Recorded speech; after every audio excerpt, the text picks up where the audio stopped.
Reasoning find the missing நம்பரில் competitive எக்ஸாமில் கேட்ட ஒரு கொஷின் பார்க்கலாம். ஃபர்ஸ்ட் ட்ரையாங்கிள் பாருங்க. வெளியே இருக்க எல்லா நம்பரையும் எடுத்துக்கோங்க. எடுத்து ஆட் பண்ணுங்க. 1 + 3 + 4 என்ன கிடைக்கும்? 8 கிடைக்குதா? வந்த ஆன்சரை 2ஆல் டிவைட் பண்ணுங்க. ஓகேவா? டிவைட் பண்ணால் உங்களுக்கு 4 கிடைக்கும். சென்டரில் இருக்க நம்பர் கிடைச்சிருச்சா? அதே மாதிரி நெக்ஸ்ட் ட்ரையாங்கிள் பண்ணுங்க. 7 + 7 + 6 ஓகேவா? ஆட் பண்ணால் உங்களுக்கு 20 கிடைக்கும். இதை 2ஆல் டிவைட் பண்ணால் உங்களுக்கு என்ன கிடைக்கும்? 10 கிடைக்கும். சென்டரில் இருக்க நம்பர் வந்துருச்சா? நம்ம யூஸ் பண்ணுற ஷார்ட்கட் லாஜிக் கரெக்ட் தான். அதே மாதிரி லாஸ்ட்டுக்கு பண்ணுங்க.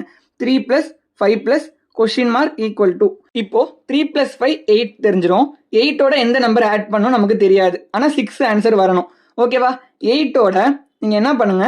4 ஆட் பண்ணணும். கரெக்டா? ஏன்னா 8ஓட 4 ஆட் பண்ணால் உங்களுக்கு 12 கிடைக்கும்.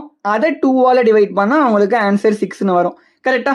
அப்போ கொஸ்டின் மார்க்கில் வர வேண்டிய நம்பர் உங்களுக்கு 4. சரியா? அப்போ option B 4 is the correct answer. உங்களுக்கு புரிஞ்சிருந்தா ஒரு ஃபாலோ மட்டும் பண்ணிக்கோங்க.